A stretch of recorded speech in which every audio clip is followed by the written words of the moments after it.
Yo, Lush was good, family. How you feel? Man, it's a beautiful day out here in Southern California. Yeah, I wish I could say the same. It's cold as fucking shit in New York. You heard? Yeah, but y'all get it. But y'all gotta wear them bubble gooses and all that. You feel me? I'm a jacket kind of guy. I like that weather. That's what's up. That's what's up. So, Lush, yo, where you from? Born and raised in Los Angeles, California, the west side of town. Oh, I heard you. Heard you. That's what's up. That's You what's spend a up. lot of time on the East Coast? Um, so both my parents are from New York. My mom's is from the Bronx. My pops is from Uptown. Um, and so I've go back and forth visiting NYC growing up a lot. And my one of my ex girls is from Norristown, Pennsylvania, which is right outside of Okay. Philly. So I spent Where Flakko from? Okay. not far from where Flacco's from, right down the way.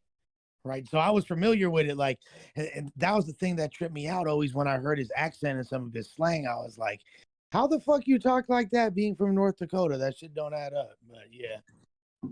Nah, that's what's up. So Lush, you used to do the battle rap, and I heard you. What you got a Grammy or something, a platinum?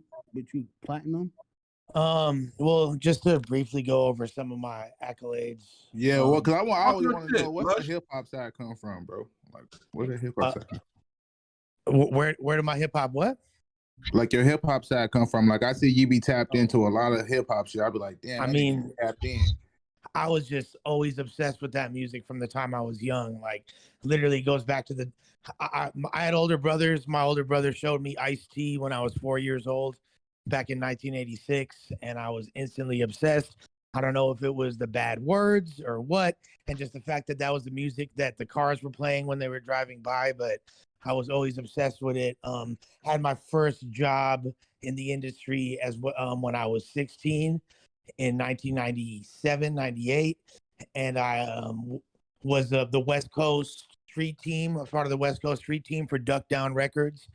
Some of y'all might know that's Black Moon, Helter Skelter, R.I.P. Sean Price, Smith and Wesson, and all that. And I was, passing out flyers, putting up posters, and doing shit like that, promo at a very young age. And I also was a rapper from a young ass age.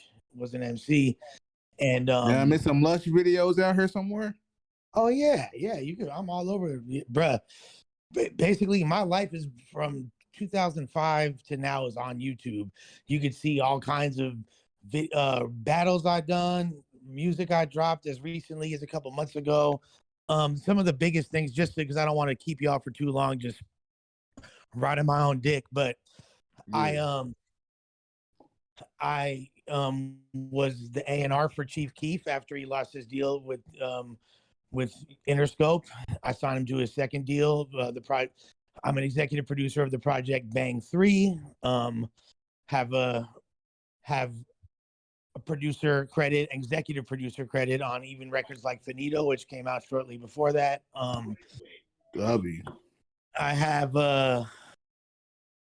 I've produced and curated battle rap from 2008 to last year. As recently as last year, I'm responsible for over 1 billion views on YouTube of battle rap content that I curated and hosted. Hey yo, so why did so quick question, like why did that nigga Daylight RKO you in the battle then? Since you get no battle rap. That was a skit that we did together and shit. No, that was it wasn't, bro. T-Rail said it wasn't, dog. Oh, because T-Rail said it wasn't? Because Daylight? They called Daylight on screen. Bro, do y'all know? Hold on a second before you question me with some gay ass shit bro, like chill that. Out, bro. Hold on a second. Do you not know that Daylight is the biggest? That, Kendrick? No, don't matter. He could be there. He could be there. I want him to eat my dick real quick. Pause. Do you understand that Daylight is the biggest troll in the history of hip hop? And he says shit to be saying. If you believe what Daylight says, you already taken an L right there. So yeah, no, that was something that we had planned together, and that was a skit. We literally stayed in the same hotel room. Pause.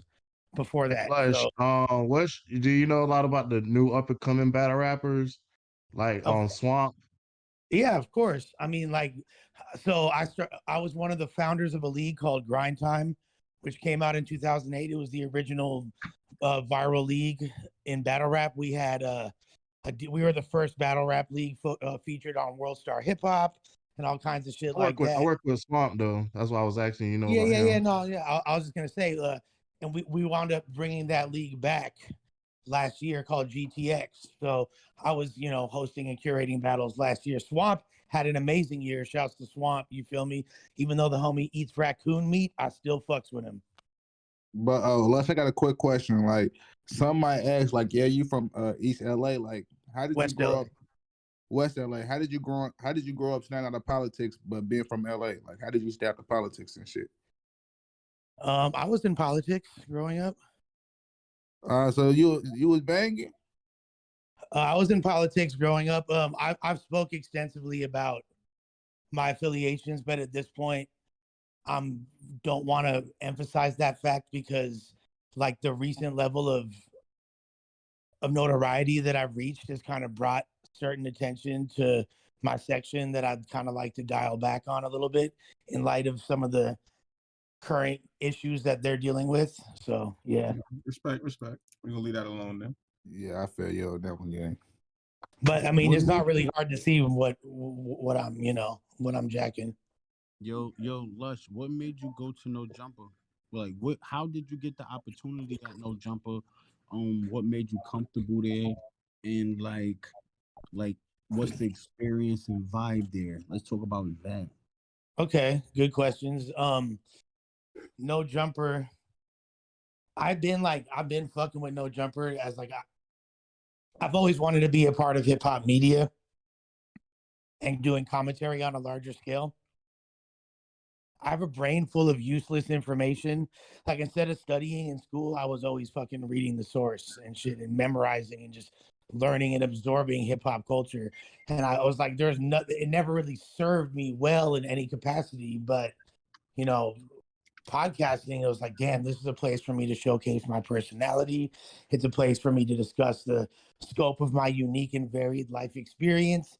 And it's a place for me to where my knowledge of hip hop culture and history and current events will be applicable. So I always thought No Jumper was a great platform, just like I always enjoyed Akademiks, always enjoyed Joe Budden and all that shit. Vlad, and then one day, a homie of mine had a meeting with No Jumper, went over there. I rolled with him to the meeting, met Adam and Josh, and I came up with an idea of doing a battle rap show on No Jumper.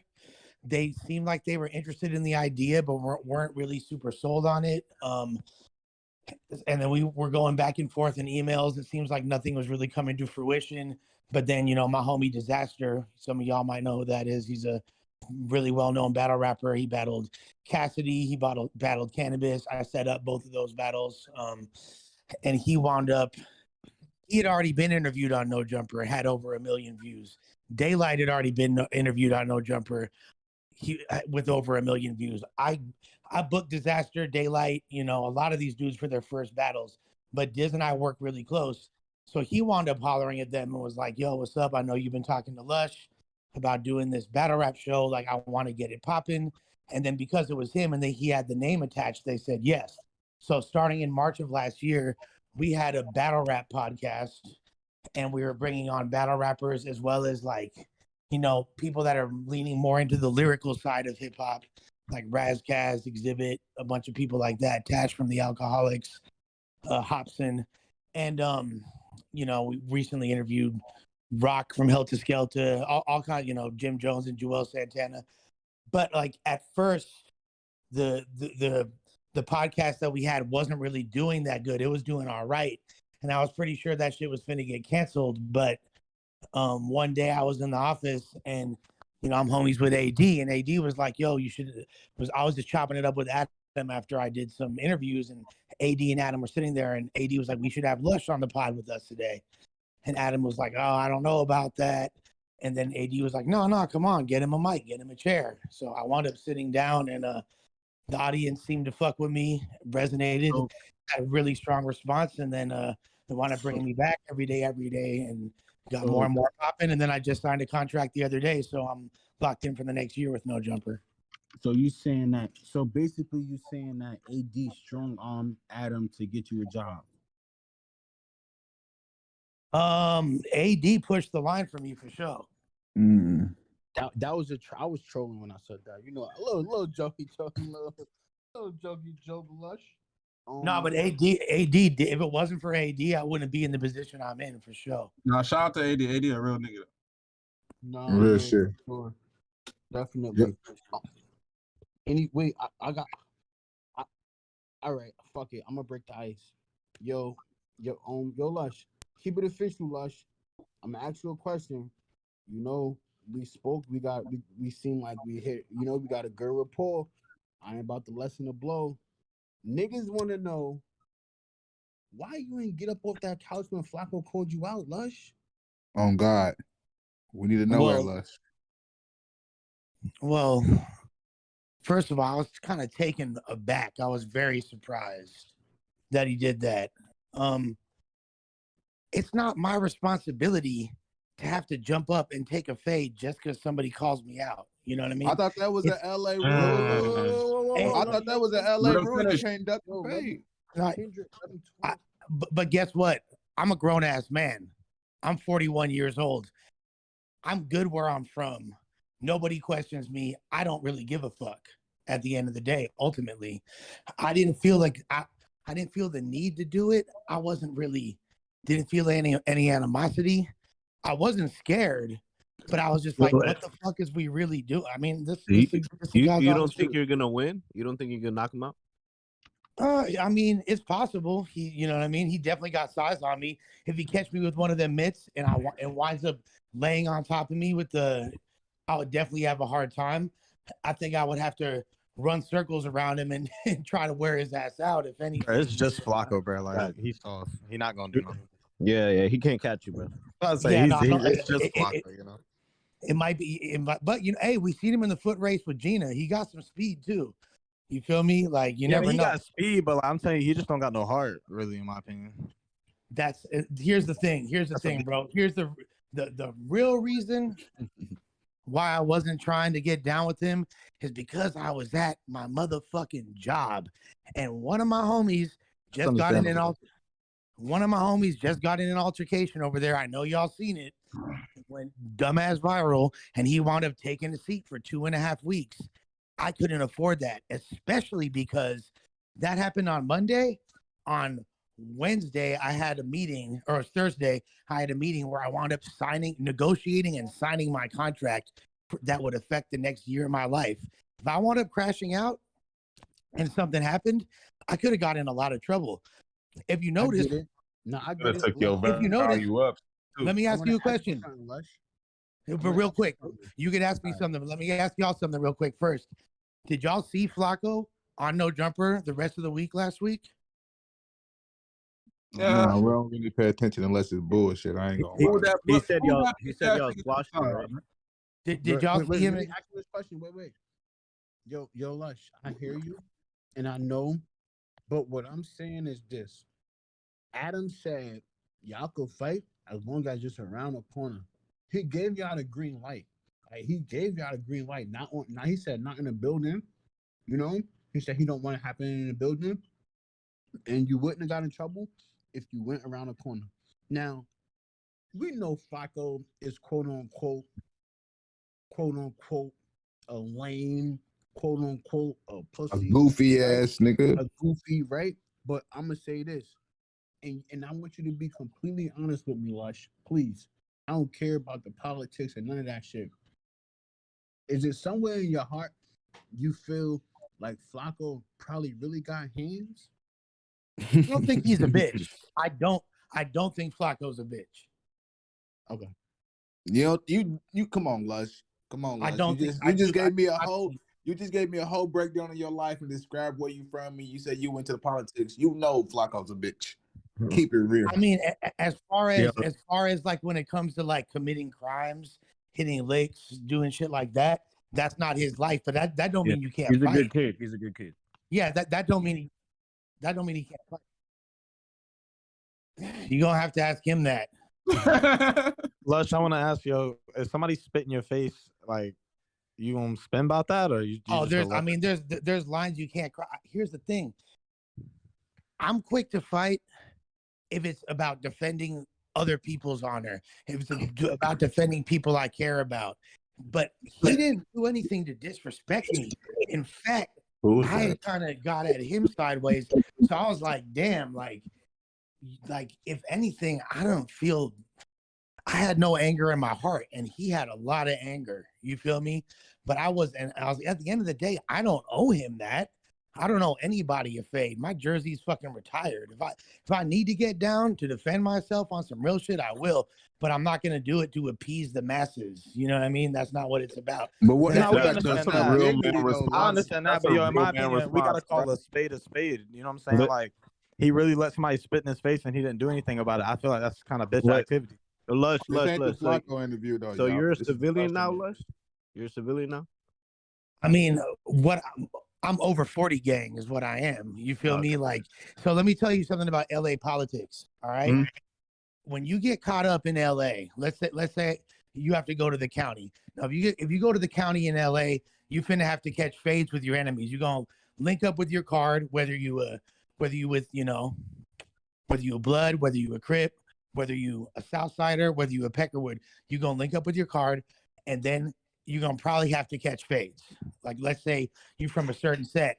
If your enemies are in the same pot as you, you're gonna have to line it up, right? If, let's say, I get sent to whatever pod, and there's enemies of mine in there, right? That they gonna see me 9 times out of 10 and be like, "Oh, I'm gonna stall you out." You feel me? Like, it's good. Like, you an old head. I'm past, like, I'm over 40 years old. You feel me? There's not really, like, I'm not at the age where catching fades matters anymore. You feel me? Like, I'm on some look, bro. You know what? I'll eat a lot of shit, let people roast me, talk shit. You was scared of the fade. You know what I'm more scared of than the fade, bro? Being broke. And this is all I got right now. And I'm not crashing out over some stupid shit with Flakko getting upset because we made fun of him the night before. That's fucking lame as hell. But Lush, Ain't no motherfucking buts, but proceed. No. I hear you, Lush. I don't think it was making fun of him. I think it was more so bully. Do you feel like even not even y'all forget that night happened? Do you feel like Flacco was being bullied on the show from like everything and everybody from all angles? I want you to be completely honest. Even if you be like he was being a little bullied, that's cool. But do you think he was being bullied in any capacity at the show? Definitely. You mean that night or just overall at No Jumper? Overall. Oh, I definitely think there's been bullying, 100%. Now, I also feel like, again, Flacco ain't no bitch. In fact, Flacco's the same dude that does a lot of bullying himself. You feel me? He goes on streams, not towards us. He's never tried to bully anybody at No Jumper, but he asks a lot of inflammatory, volatile questions. He does a lot of shit. He gets at people sideways. There's videos of him telling a woman, you need to dig your dead ass daughter's grave up and shit. Is that bullying? I mean, so I'm just curious. Is it no? It's a yes or no question. Yes, that's bullying. Okay. So at the end of the day, he invited a lot of that energy on himself. Now, I can't be responsible for what everybody else did. I can only be responsible for myself. And do I feel like I was bullying him? I feel like I was definitely excessive with the way I got at it. But you said you ain't gonna be responsible for what nobody else did. If you see your teammates bullying another teammate, you want to speak up about it, bro? No, that's not what I meant by that. What I'm saying is I'm not responsible as far as I can't. It's not for me to say, oh, this person bullied him or that person bullied him. Yes, if I see something like that in my presence, I should speak up about it. You know what I mean? At a certain point. And regardless, what I'm doing is taking accountability. I feel like I did get at him a little bit more than I needed to that night. Now, the main reason that he said he wanted to crash out, because I've heard so many different accounts, but earlier on his stream, because I watched his stream, and I watched the stream with Ak, and the reason why he said he wanted to fight me when he was talking to Ak, his last Can I please finish? Just real quick. The reason he said he wanted to fight me on Axe Stream was because I said something about, he said that I made an allegation, said that he had sexual abuse allegations, which is wrong. I never said that. So the whole reason he really wanted to fight me, if that's actually the case, is not a justified reason. So quick question, yeah. though. When you said Adam the one that told y'all to do this shit, when Adam came to you on that shit, you didn't feel like it was backdooring a little bit though, bro? To be honest with you, here's the thing. That's a good question. That's a really good question. Now, I didn't realize how malicious it was going to come across and how serious, because I thought it was going to be all in good fun when he first brought it up. Now, I spoke to Flakko. I let him know, hey, this is what we finna do. He was going to come on the show originally. It wasn't going to be just over the phone. He was going to be there. Then when he wound up seeing the thumbnail, which also we had nothing to do with, that's an executive decision, he was upset about that. Now, there's a lot of shit that No Jumper does post that I'm not happy about it. I wasn't happy when they posted me backing down from the fade with a picture of me crying when I just fucking signed a 6-figure contract with them, and this is how they're getting at me. But I get it. That's the price of being a quote unquote character in the No Jumper universe. So at the end of the day, when Adam told us to do that shit, like, I didn't realize it was that serious. Now, Flakko also knows that we spoke to his boy. We told him, hey, we're going to have your old classmate on there too. He wasn't bum rushed. He completely knew. In fact, he said, that's the homie. I was just on the phone with him for 2 hours. Later on, he was like, oh, that's my op. How are you going to have my ops on? But how is it your op when before it's your homie? I'm confused about that. Now, look, I don't want to delve into too many intricacies of all that. Because we ain't on no police ass shit, bro. No, but I'm just saying though, bro, like, let's pivot a little bit. When Ack was on stream talking about you and shit, would you consider that bullying though, bro? What would you think? What was your thoughts on that? I mean, at the end of the day, Ack, what he does is he does reactions. That's one of the things he does when he streams. He was reacting. He's giving his opinion. He's known for having volatile opinions that are controversial and very blunt. Like, did I like what he said about me? No. Did I think it was kind of fucked up? Yeah. But I get it. A part of me was kind of like happy, like, yo, I finally made it to academics. Like, this is fire. You feel me? Like, it's almost like a rite of passage in hip hop. Like, yo, like, academics knows who I am. He was proud of me. So a part of me kind of liked it. But so you was dick riding. So you was dick riding the clout. No, it's got nothing to do with dick riding the clout. It's about feeling accomplished with an accolade. You know what I mean? Like, it's like, yo, I got to a certain point in my career where the people that I used to watch know who I am. You feel me? Like, I've been watching that shit since Warren Sherrick. Yeah, it's your boy Academics. I've been watching since then. You feel me? So nothing wrong with that. So hold on. So you feel like, so if a nigga got a bigger name than you and you watch him, you'll be okay with a nigga just dissing you? No, that's not what I said at all. It just depends on who it is. In fact, I got a question for you. How if I get mentioned by somebody like that, and you, and this is a general you, are someone that's just hanging out in a Discord that dude created and leeching off of his fame, who's more of a dick rider? I got a question. Holy. Nigga, that didn't make no sense because you just said, nigga. I think it made put a name to it. I think it made perfect sense. All right, so look, let's skip that real quick. Nah, because this nigga's over a dick ride. No, that was crazy. Chill out. It's all good, bro. Hey, if you could dish it, take it. You feel me? Pause. That's a fact. That's right. I have one question, Lush. Lush, do you think Adam should be the one that is held accountable for the whole Flakko situation? I think that it definitely was. He was the reason why it happened. But at the end of the day, I'm a grown ass man and I could have not done it. I didn't have to do it. I think that I was a little bit, I got caught up in the hype of the moment and was like, okay, let's do it. I know this is going to get views. views is the currency at No Jumper. Let me make sure that we have an exciting show. And I leaned into that more than I did my level of respect for Flakko, which wasn't cool. So and you that's had not friction before, right? You had friction earlier. You had friction like with him, like with Flakko, probably like weeks before that too, right? No, not really. Like he had been upset at me like months ago. Because look, as recently as a few days before that, we were hosting a stream together the day before New Year's Eve. Like recently, anytime when he was covering the Megan Tory trial, he would ask me to cover his interviews for him because he knows that I'm good at interviews. He knows that I know a lot about hip hop and can handle that shit. So he reached out to me to do that. Him and I were cool. A couple months ago, he got mad at me because I put him on blast because I said that he stank. Holy. All right, so look, even that is a sort form of bullying, because you could have it pulled is. him to the side, but it's cool. I ain't even gonna speak about that. No, you're right. You're right. Real quick, can I jump in here real quick? How you doing, Lush? It's Kyrie. What's up, Kyrie? Listen, man, I just gotta ask, do you feel like he need to get punched in the mouth though at some point? I mean, by who?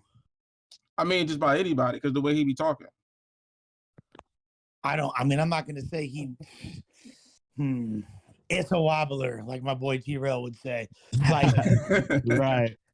I feel like he brought a lot of negativity and was fucking around in ways that put all of us at No Jumper in a bad situation by him speaking on certain things that wound up getting us in the midst of LA politics and put all of us in danger. And that's not cool. But I think he's learned, him not being from here, I think he's learned a lot. And I don't think he would do the same shit now. You know what I mean? But like, but if Adam didn't have a problem with it, because Adam clearly didn't have a problem with it, the only people that really had problems with it was motherfucking AD and T-Rail, and Adam didn't have a problem with it. The only time Adam had a problem with it was when the guys had a problem with it. But forget that. First of all, that's not true. When there's fucking 50 essays showing up at your job site, you don't think the owner of the building is gonna have a problem with it? You're tripping. Oh, I didn't think Adam cared because he was getting paid off of it. But nah, bro, he don't want. That's a fucking bro. At the end of the day, that's a liability. That's a security risk. Are you serious? Nah, he did care. I got you. Now, so what about this? What about this? I know, right? All right, I get it, and I'm just saying, quote unquote, Flakko pussy. He a bitch. He a clown. He a bum ass nigga. All that, right? Quote unquote, right? So let's say this. I personally want to see Almighty Suspect and Flakko in a boxing match. They don't even gotta really fight one-on-one. I got my money on Flakko. I feel like Flakko really knocked Almighty Suspect out. How you feel about that? I think that the more logical decision would have been for him to call out Almighty, since Almighty had already been on stream with him and said, "I'll slap the shit out you. You'll get the shit beat out you if you try to fuck with me." And him and Almighty had some more animosity, but I can't say that. I can't tell him who he needs to call out. I feel like he for whatever reason didn't feel some type of way about Almighty, felt some type of way about me. That's at the end of the day, I can't really speak to it too much because that's between them. But it would be entertaining to watch. And he squashed it with all y'all, right? I mean, yeah, it's look. I'm gonna tell y'all this tomorrow, 12 p.m. Pacific Standard Time on No Jumper. Me and Flakko are doing a stream together on the news. We gonna be sitting down, putting this shit behind us and talking about everything because there's a lot of shit to unpack. So you'll see us on the news tomorrow. AD will be there as well. Okay, real quick, Lush, can I get an ISO with Lush real quick, y'all? How you doing, Lush? Do you feel like it is acceptable behavior for him to constantly come back over here after getting violated that first time? When Ack denounced him, said he committed treason, he not a chat nigga no more. Do you think it's like of good standing for him as far as credibility to come back and forth to Act chat, even though Act clearly don't fuck with him? I mean, I think that From what I heard, I feel like he redeemed himself a little bit in Act's eyes, and I know that he's super influenced. He's a child of Act. I think he learned his lesson. I've seen Act get into like really heated exchanges with people and then they be cool afterwards. It's kind of like the way he communicates to a degree. Like that's why I didn't really take it too seriously when he got at me like that. I feel like if him and I get to know each other, then he can make his opinion of me, like fuck with me or not. But I've seen him get it at him and Adam have got into it. He's got it Adam super duper sideways, and then they be cool again. So it's like I don't understand. I don't see why this needs to be any different. But at the same time, I feel like I can understand where you're coming from. Like, but of course, because Flakko has such a great deal of admiration for Act, he gonna let that slide because he want to fuck with him. Clearly, you know.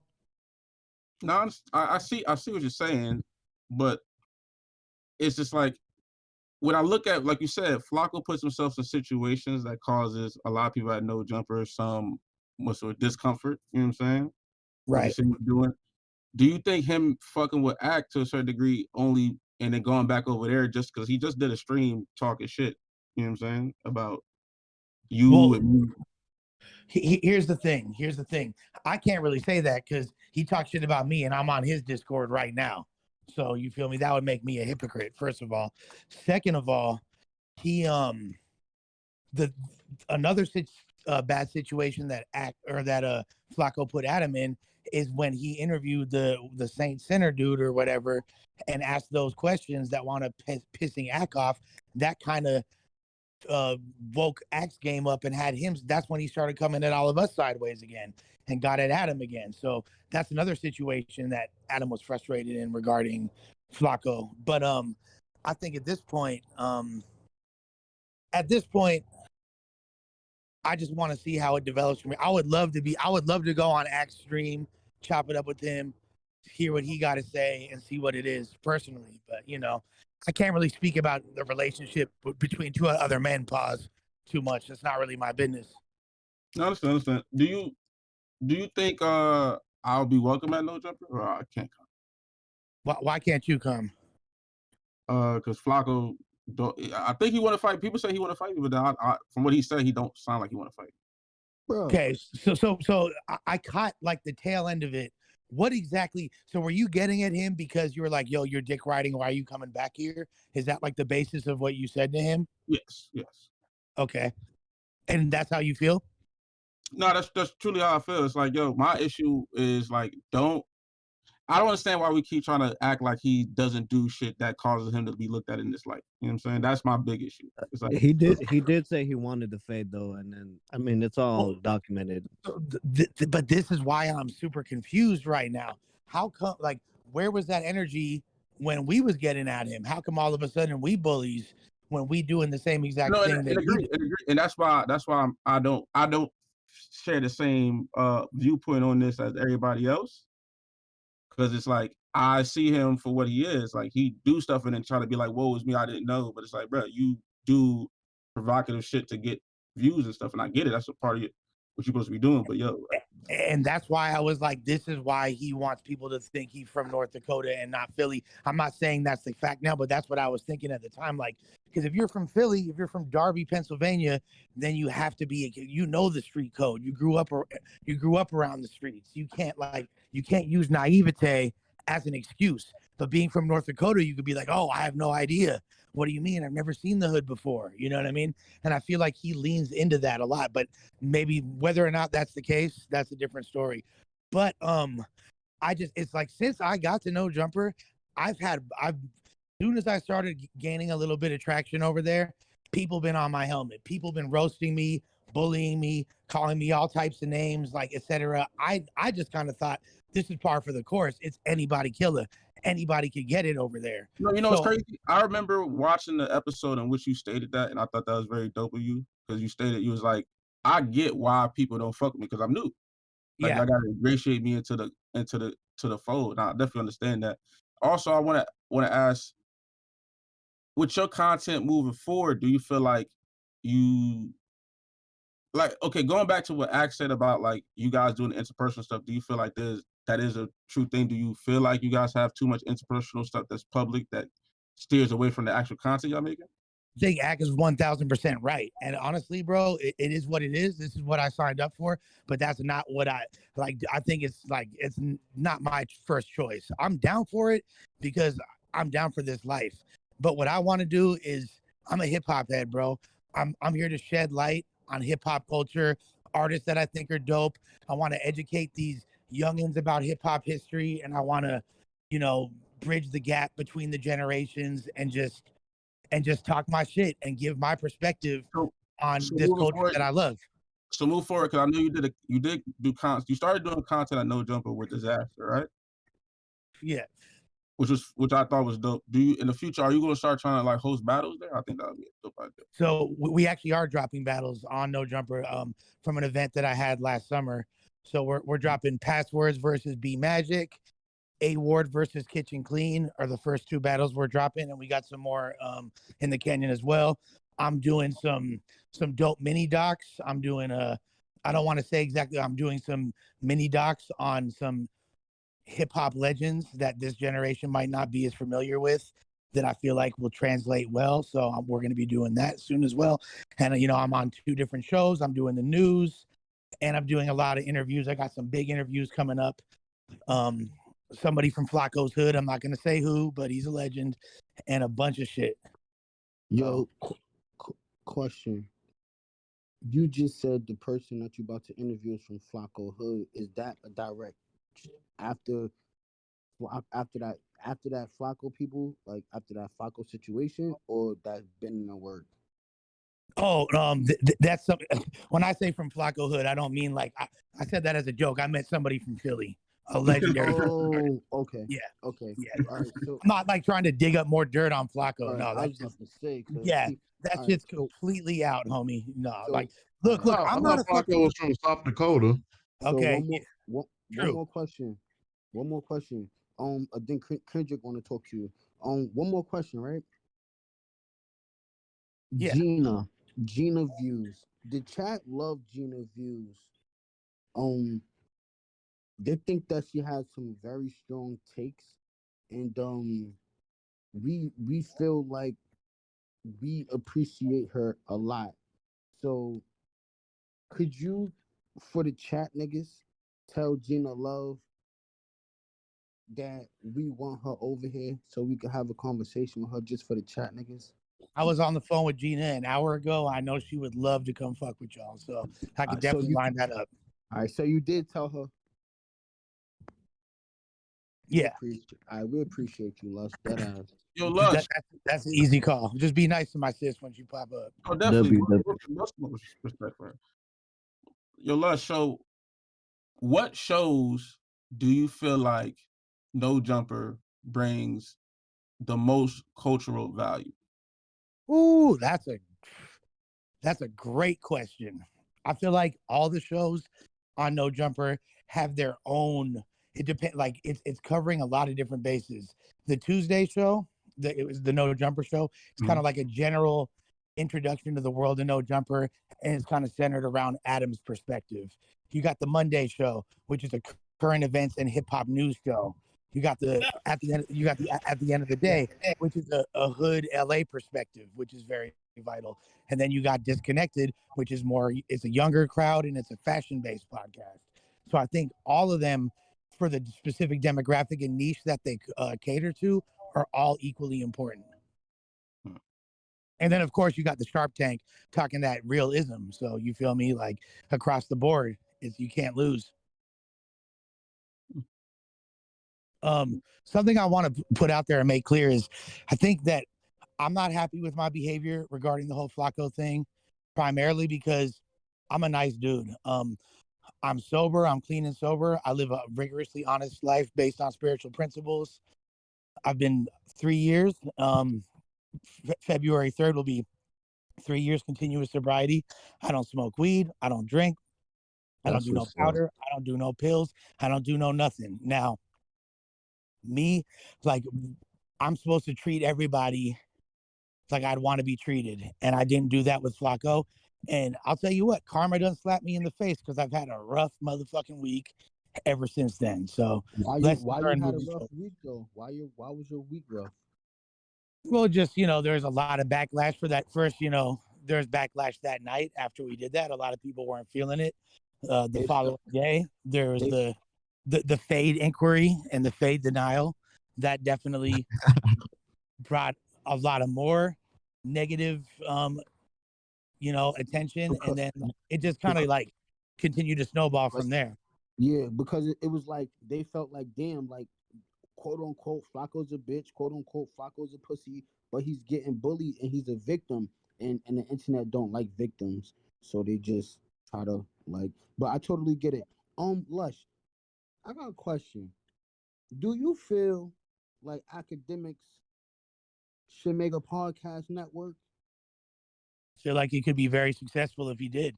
I mean, all of y'all that I'm talking to today, I think that you guys seem to have a lot of knowledge, a lot of insight, and the passion for it. I think it could be really successful. And not to mention, y'all are like it seems like most of y'all are mainly based on the East Coast. So like there's a big open lane. We got some West Coast niggas. Yeah, yes. But you know what I'm saying? I feel like I'm pretty sure Ack live in like Jersey or New York or some shit. Like I feel like there's a real lane for somebody to do that out east. Not true. Yo, Lush, I do got one more question for you. Do you feel like, I think I'm getting some feedback or echo. But do you feel like you in a year from now, do you feel like No Jumper is a place in which people can go to No Jumper, develop something, and then is able to take it away from No Jumper and still have a successful thing going on? Or do you think like No Jumper is one of those places where like you have to stay involved with No Jumper in order for that light to stay on you? Well, I mean, I think the proof is in the pudding. You look at, I think if you look at back on Fig, you look at Community, these are now becoming successful platforms of their own. Now, a lot of the content does revolve around No Jumper centric politics, but the more that they continue to like steer away from that, I feel like that only strengthens their possibility to expand. And I think that there's, they definitely could be self-sustaining, as well as if you look at Sharp, the numbers that Sharp puts up, what Sharp does, he could easily break away and do his own thing at a certain point. Now, me personally, I want to continue to develop what I got going on within the context of No Jumper. And if and when I do decide to do something that's on my own network, I still would want No Jumper to be involved and have their hands in it, because I wouldn't be reaching this level of success and notoriety if it wasn't for them. So for that, I'm very, very grateful. Yo, Lush, question. Have you ever brought pussy? Have I ever bought pussy? Yeah. Hell yeah. That's my motherfucking. Yo, Lush, yo, Lush. We got a question in the chat, bro. What did you niggas say? What's up with that paperwork on you snitching, bro? 1 second, we'll get into that. I've sold pussy, I've bought pussy, I've bought massages. You feel me? Yeah, bro. I'm a nasty motherfucker. As far as what you just asked, no. Hey, tell Lush, so you pay good money for the pussycat. Tell him. Oh, the most I paid was like 1,500, and you know what? Was it fire? You know what? It was fucking worth it. Yo, real nigga. Hey, let me tell y'all something, bro. You don't pay a bitch to come, you pay a bitch to leave. I was married at the time. It's not cool, nigga. We're not paying for pussy, brother. I ain't gonna lie to you. I get it. Yeah. Look, everyone on the internet is more gangster than me and more player than me. I know how it works, all right? Pussy. No one buys pussy. It's the oldest profession. People buying pussy, motherfucker. You know what? I'll do it again. Nah, wait. do it. You still buying pussy like to this day? No, I haven't bought pussy for a while, but I'm not saying I'm above it.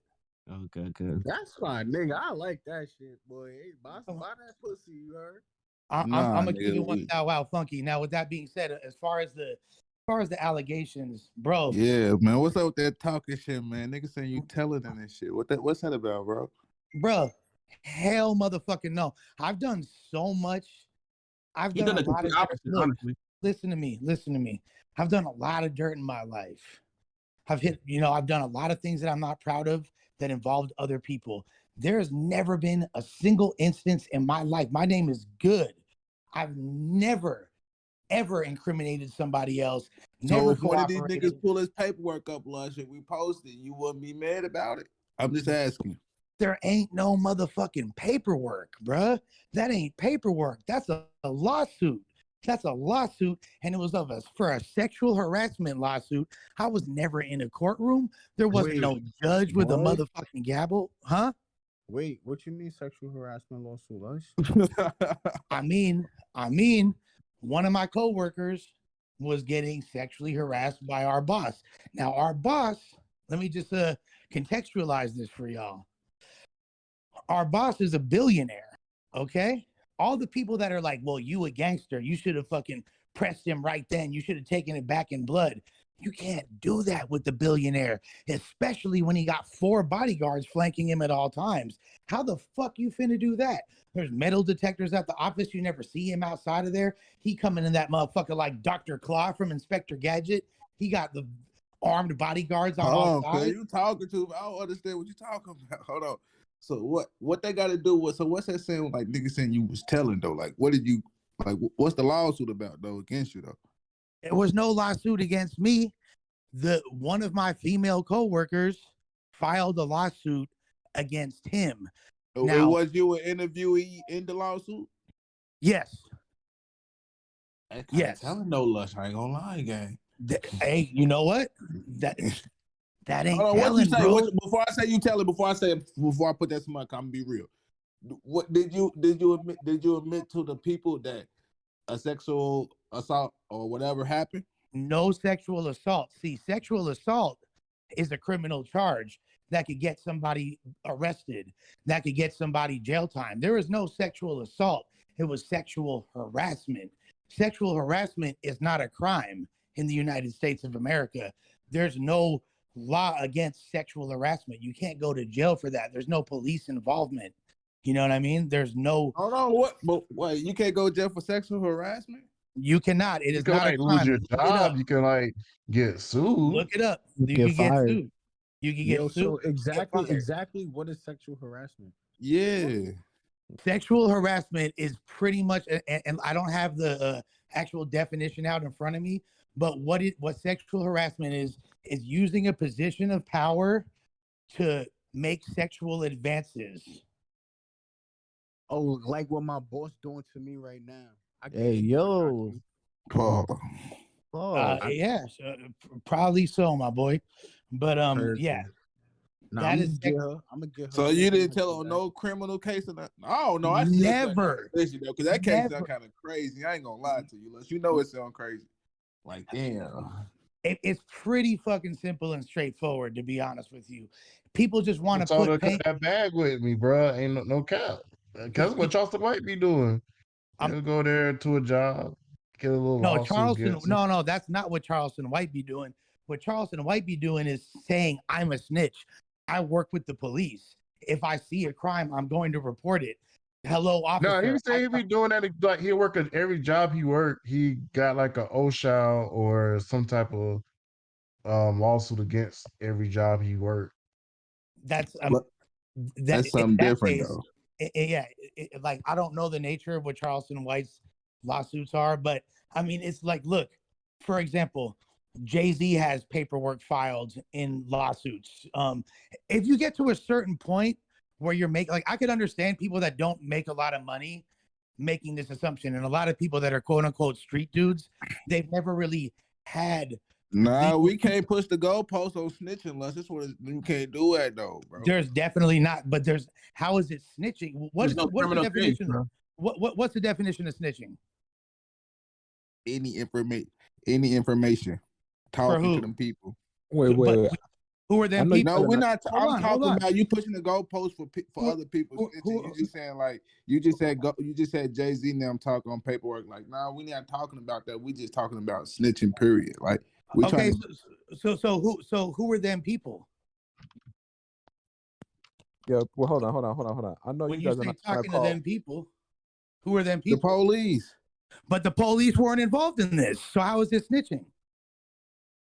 Then I'm asking you the question, like what is niggas talking about? I'm just saying niggas is asking in the chat, and I'm asking that question they got. I answered your question though. There's no police involvement in this. So if there's no police, so what he's saying is that it wasn't a criminal case. It was a civil case. And Like, nobody went to jail. Nobody went to jail. It was just a money thing. So the person that was on trial, I guess it was a civil shit. You feel me? Nobody got locked up behind it. Correct. There's no criminal charges filed. So what you just defined as a street dude, as snitching, talking to the police, working with them in any capacity, that did not happen in this case. So by your definition, that's not snitching. So speaking on snitching, right? Speaking on snitching, let me just get my shit off real quick, y'all. Like 2 or 3 questions. So speaking on snitching, did Gunna snitch? Gunna was cooperating in a criminal case. So that's snitching. Gunna was cooperating in a criminal case. That's snitching. Okay, great. All right, no problem. All right, so why do you feel like the hip hop community isn't turning like? What are they talking about? They're going crazy. Why the hip hop community not doing Gunna like they do 6ix9ine? Okay, let me answer that question. Or Snoop. Now, hold on.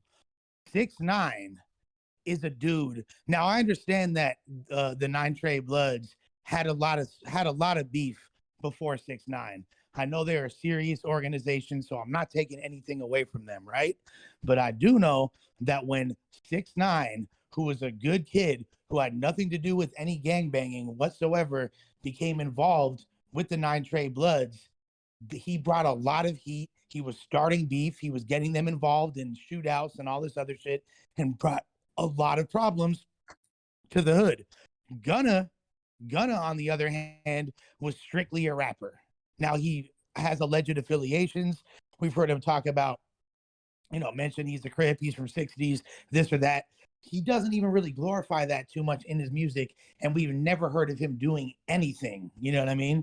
So there's a big difference between being an aggressor and then flipping the script and running your mouth, and being somebody that was kind of inadvertently caught up in something due to affiliation. Now, I'm not saying that what Gunna did is right, but it definitely isn't as egregious as what 6ix9ine did.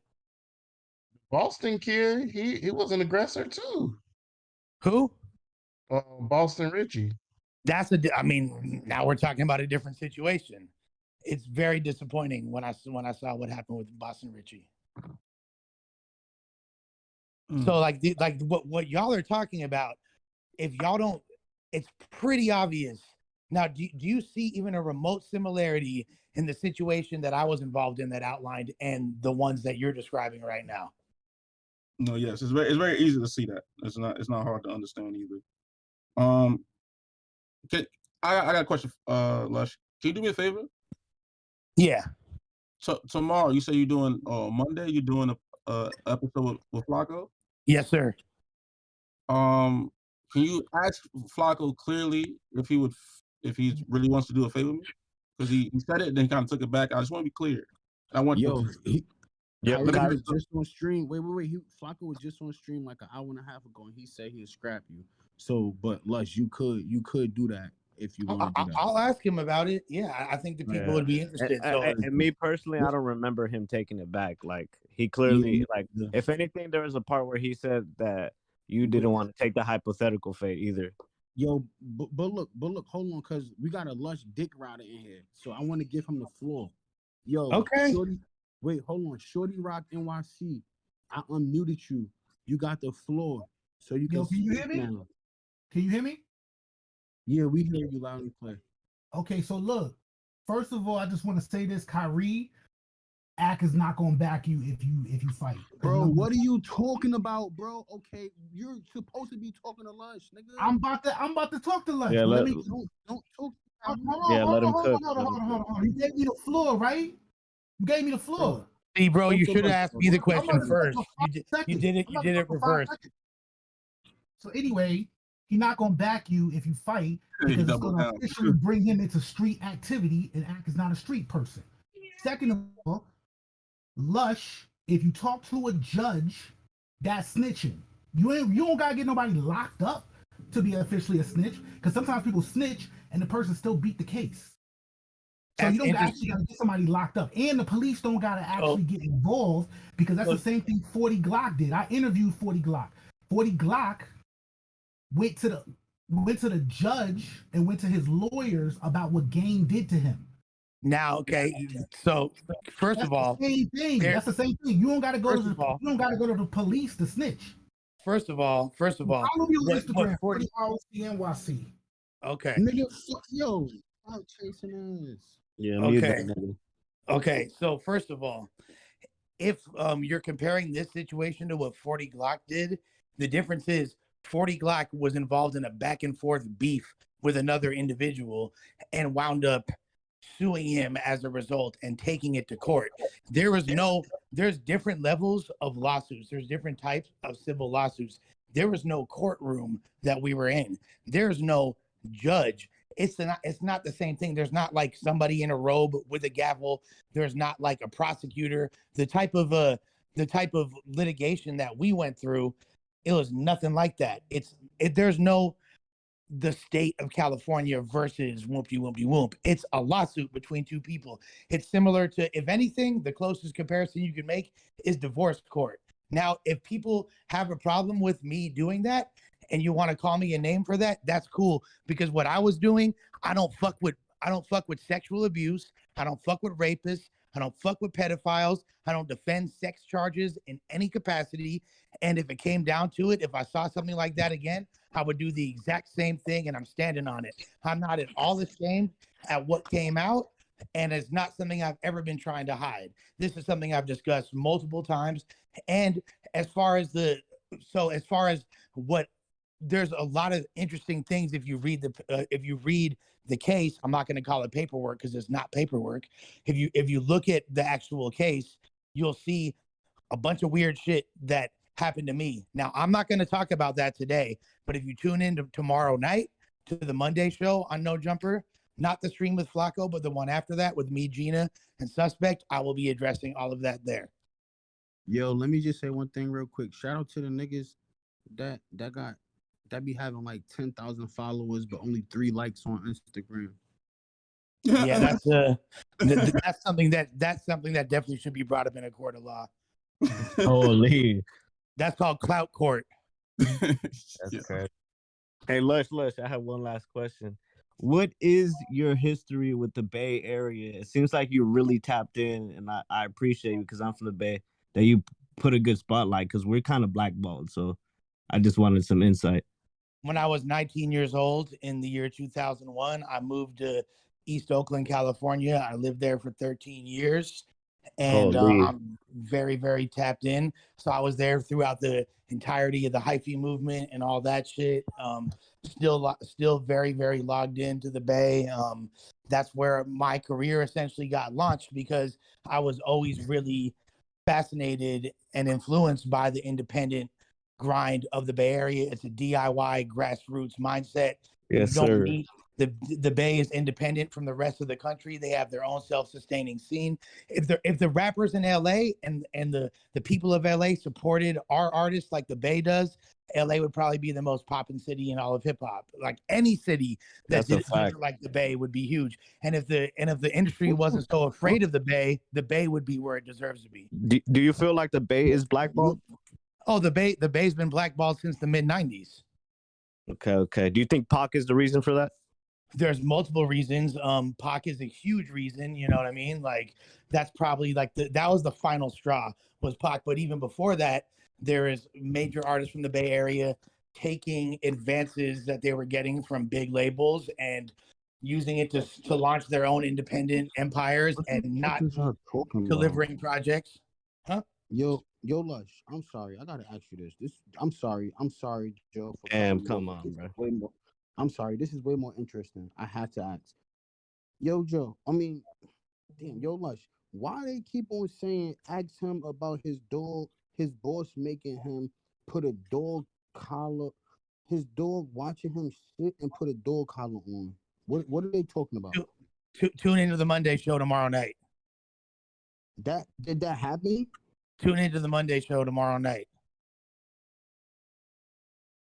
Wait, hold on. What are y'all talking about right now, bro? Tune into the Monday show tomorrow night. Wait, hold on. So, wait, hold on. I'm reading the chat. This not me. I'm reading the chat. They said his boss made him watch him take a shit and put a door collar on. Tune in to the Monday show tomorrow night on No Jump. Don't ask the same question. He keep on doing it. No, I'm not even asking a question. I'm reading the question to make sure that I'm really hearing it. Like, cause I'm dyslexic, so I see shit different. But it keep on saying it. Lush, all I want to know is if he say he want to fade me, right? Can I count on you to be my liaison when I come up there for the fade? I will facilitate any fade that needs to go down. I'll be referee. You feel me? Yo, Lush, don't be mad if he want to fade with you next. Hey, so be it. But I'm Judge Mills Lane. Me and Flakko gonna talk about whatever we got to talk about tomorrow. Tomorrow's make sure you ask him. Listen, Lush, make sure you ask him if he really want that fade with Kyrie, because Kyrie is a boxing champion. I seen Kyrie knock 3 niggas out one by one. You feel me? So just make sure that he want that and stand on that. You feel me? Yeah, we got money on Kyrie. Could I go on record? Could I go on record and say that I don't want the fade with Kyrie?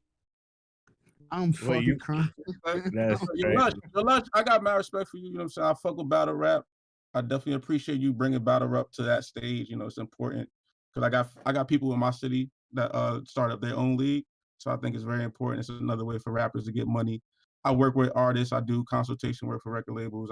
I do film work for record labels. I also used to do content creation for record labels. So I fuck with the idea of teaching artists other ways to make money out the game. And I think shedding light on the battle rap is very important. So I appreciate you for that.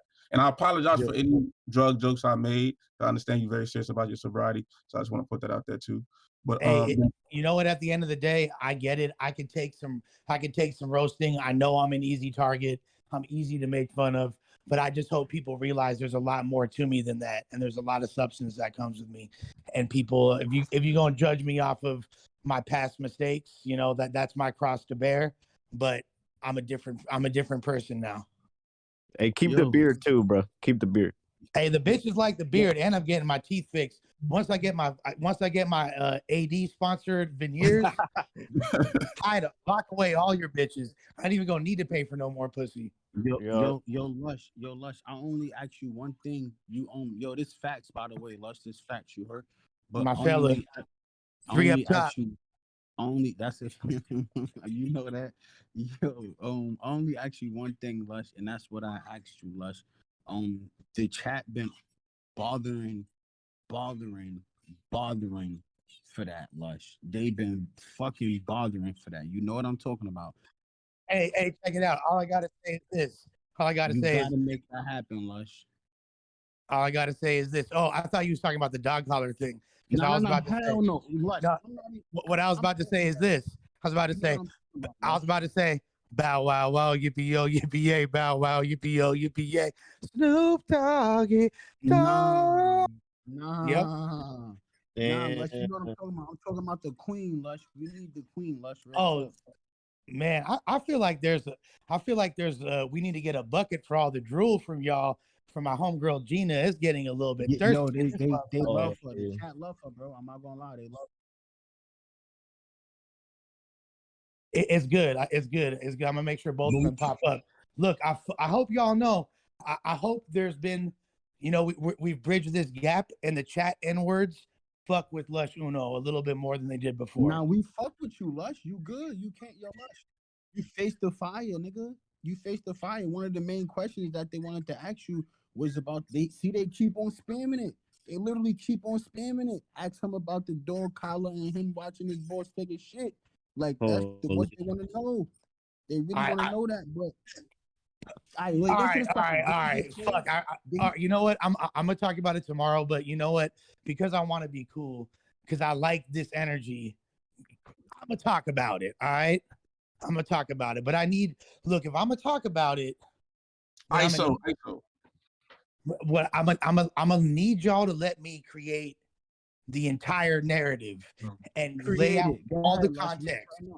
So y'all gonna now, if you have questions, feel free to ask. But this is going to take a minute. This is probably going to take like 10 minutes, 15 minutes. All right. All right. So before you go, let me just say this, Lush. You are in academics Discord right now with the chat niggas. The floor is yours, King. All right. So now, prior to 2014, I never really had any serious jobs. My primary, I obviously, I've been working since the time I was 14 years old, but the majority of what I spent my life doing was selling dope, moving packs, doing things like that, and, rap money, facilitating battle rap events. When I like I told y'all, I lived in the Bay Area for 13 years, right? When I moved out of the Bay Area back home to LA, what I had already accomplished, I feel like everything I could in the world of battle rap in the Bay, and I was trying to take it to the next level, combine it with my Hollywood background, and see what we could do, bringing it to the next level.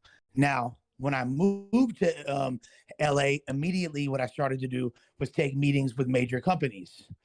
The first thing we tried to do was get a battle rap reality show cracking. And what that was going to be was just a day-to-day glimpse in the life of different battle rappers. And we all knew each other very well. It was me as like the organizer, Disaster, Daylight, and RIP, my brother Cadillac Ron. These were going to be the characters on the show and our significant others, etc. Right? We had a meeting with a company called Relativity Media. Relativity Media is the company that produced shows like Catfish, a bunch of big reality shows, right?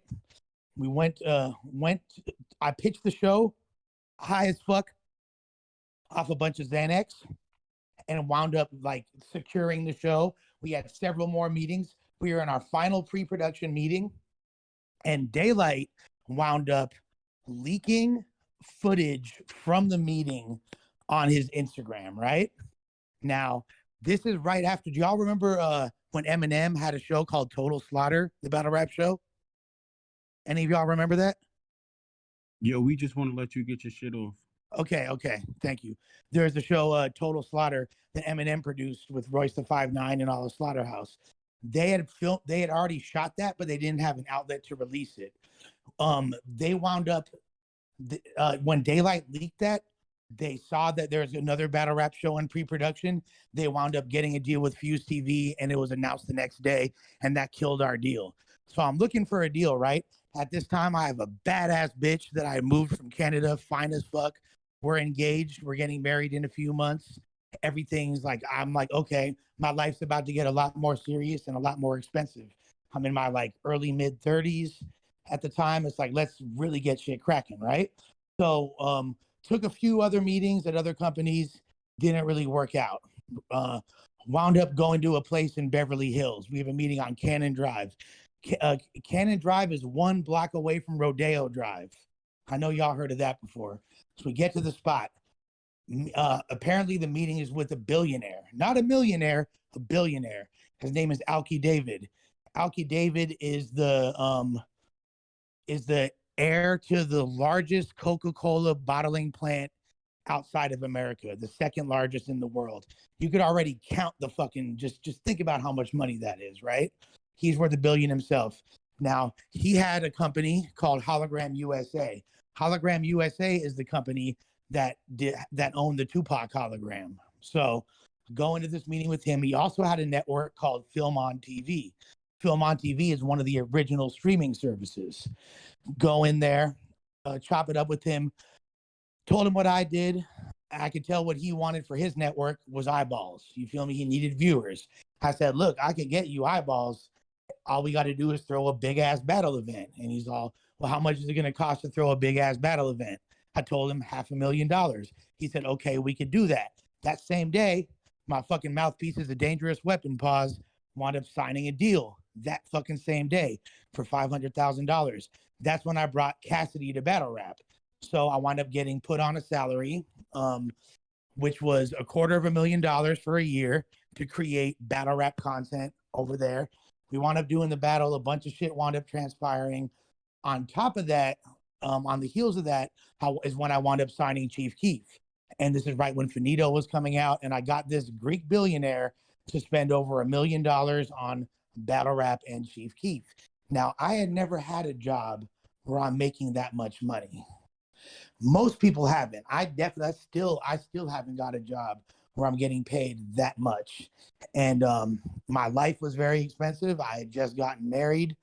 Things were really, really crazy. There was a lot at risk. I didn't want to have to go back to doing what I was doing before and, you know, downsizing my lifestyle by 1/3 of what it was. I had an insane monthly overhead. So my job was very, very essential to me. Now my boss, the work environment over there was very, very unique. It was like this dude was fucking crazy. And like, so there would be all kinds of shit. One day there'd be fucking strippers in the office. One day, you know what I mean? Like there'd just be all kinds of different shit every day. All kinds of weird celebrities walking through there. There's a celebrity boxing match one day in the parking lot below the office. We had the dude, you know, the Antoine Dodson guy, the hide your wife, hide your kids, they're raping everyone out here. That dude was in a boxing match. Like there's all kinds of crazy shit there. Every day was like an adventure. Now a few things as far as the dog collar thing. The dog collar thing, since this dude was a billionaire, there'd be different people coming through every day pitching all kinds of crazy inventions to this guy and random shit. And first, keep in mind, I'm high as fuck at this time. I'm on a lot of drugs. So I'm just like doing all kinds of off the hook shit. Now, one day, there was a dude that had like this new high tech dog collar shocker. And he asked, and the was like, does anyone want to fucking volunteer to try this on to see how it feels? And me on some jackass shit, maybe it's like some crazy white boy shit. Like I'm the type of person where like I want to feel like what a taser feels like. Shoot me with a taser so I can feel like what it feels like. I like to do daredevil stunt shit. So I was like, fuck it. Let me see what this shit feels like. I put that shit on and I got shocked with it. Now, in retrospect, that is fucking hella degrading, but I thought it was funny at the time. You feel me? But looking back, it made me feel like, damn, you know what I'm saying? Now, I also felt like in that environment, there was always it was high pressure. Everybody's trying to get in this dude's good graces. And you kind of have to like, if you down for the get down, you have to, you feel me? You have to be down. Now, I didn't have to do that, but I still felt like the fact that I was even asked to do it is wrong, right? So that happened. As far as the taking a shit in front of me. This is literally when we had opened up the budget for Chief Keef was doing a show in Chicago, right? Except for he can't go to Chicago because you understand why, right? So we were proposing to use his hologram technology to have Chief Keef beamed holographically into Chicago. The show wound up going down. You can see footage of it online, all that shit. Now, while we're literally closing the deal and locking down the different parameters of the deal, I'm talking to this dude. I've been working on this shit hella long. Sometimes he'd be gone out the office for several days, and it's hard to fucking get a hold of him. I'm like, all right, what we gonna do? We need to fucking secure this deal. As we're talking, he's like, oh, I have to leave in 5 minutes. I'm trying to get this fucking contract signed and all this shit. He's like, and then he's walking towards the bathroom, and I'm like, oh, okay, holler at me when you get out. He's like, no, let's keep talking. Walk into the bathroom. He goes into the stall. Now, it's not like an open bathroom. I wasn't like looking at him take a shit, but I'm talking to him like a picture like a public restroom. He's in the stall of the restroom talking to me, and we're talking about this deal while he takes a shit. Very unprofessional, not typical corporate environment. No. Didn't really go ahead. No. I'm sorry. Finish. I'm sorry. Yeah. He walks out. We sign the deal. Boom. Okay. There is also like a female employee in there with like one of the secretaries was with me too. So, you know, which is also like, yeah, that's a whole different story. Go ahead. Did anybody wipe his ass? Nobody wiped his ass. He wiped his own ass. It was nothing like that. Okay. Hopefully he wiped his own ass. I would like to think. I can neither confirm nor deny there's any ass wiping of any capacity. Now, as far as the 2 girls, 1 cup thing, that was anytime there'd be a lot of people. Like we had Cortez Bright, who was Lil Wayne's partner. We had a bunch of different like high profile people would come to the office to talk about deals. This dude would have people regularly watch Two Girls, One Cup and film their reaction. That's what that was. As far as the mangina thing, one day this motherfucker was in the office and he literally had his fucking dick and balls tucked between his legs and fucking was flexing his mangina. Now, mind you, this is a full corporate office full of an entire sales team. There's a bunch of editors. There's like this whole operation. Now, this is a dream job to me. I got to fucking sign Chief Keef. I have a whole team of people doing battle rap content. I have a TV show over there. I have 2 TV shows. I have so much shit in production. I was like, the fact that my boss, now he did a lot of other shit outside of the context of this weird shit. He did a lot of other things that would be crazy. He would change his mind at the drop of a dime. There'd be erratic phone calls at 5 a.m, and we'd have to reconvince him about something. Anytime it was time for budget to be allocated or a paycheck to be dispersed, we would have to again sell him on a bunch of shit. So there's a lot of things outside of the scope of the abnormal things that I outlined, which were even crazier.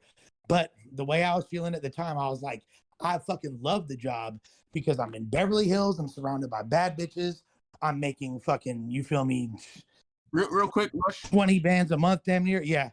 What is a mangina? That's when, like I said, when he tucked his dick and balls between his legs. Oh, okay. Like a man vagina. Now, as far as the sexual harassment that I witnessed, a good friend of mine, one of my close homegirls, was, there's a lot of different allegations of sexual harassment from a lot of women. There's a lot of bad bitches that work there, right? One of them was a good homegirl of mine. She was his assistant, right? Now, if I wasn't fucking with my wife, I probably would have hooked up with her because she was super bad and we were super cool. Dope ass female, right? She wound up, I would see him harassing her, doing shit that I felt like was super out of pocket.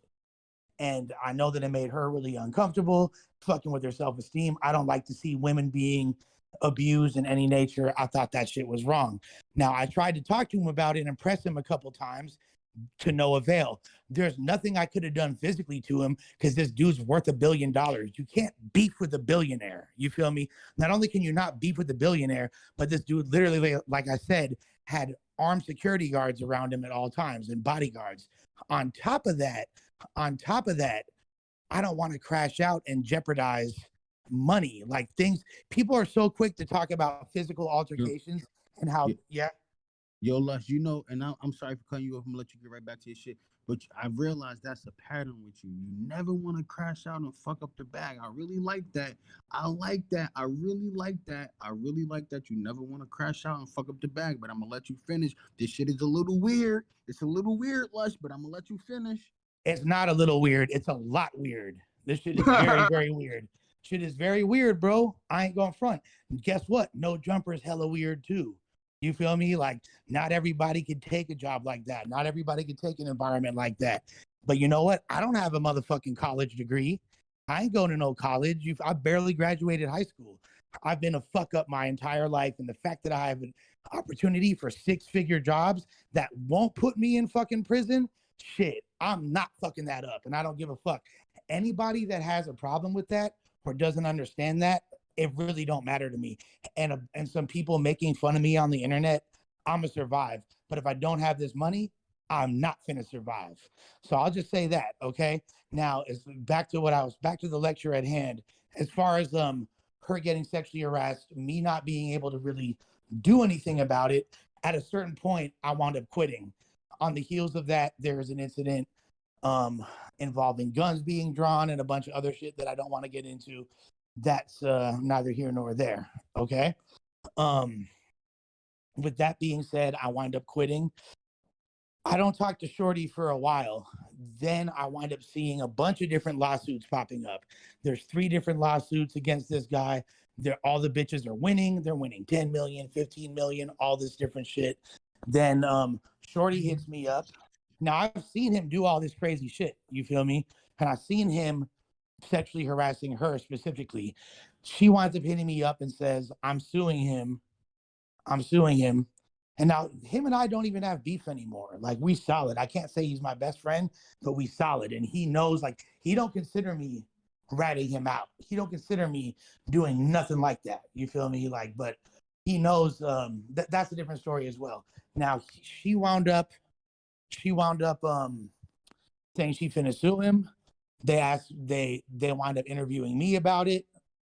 I let them know what I saw, and that's it. You feel me? Wound up talking about it, had a deposition. There's no, like I said, no criminal charges, no police involvement. Nobody can go to jail. There's nothing like that. Yeah. Yo, Lush, we are talking about Alki David, right? Yes, sir. All right. So my question is, you was sexually harassed too when you was forced to watch that man's shit, bro. And why you ain't get a lawsuit? Because I don't want to go through all of what that entails. You know what I mean? Yo, 10 Lush, million, bro. Well, the homegirl wound up winning 58. Just fill in the blanks. 58, bro. That's crap, bro. I would have did that shit, bro. I ain't going. Matter of fact, I'm about to put a lawsuit against that nigga right now. He did that shit to me too. Also, you a motherfucking snitch. I see. No, I'm just playing. No, yo, Lush. I got a question for you.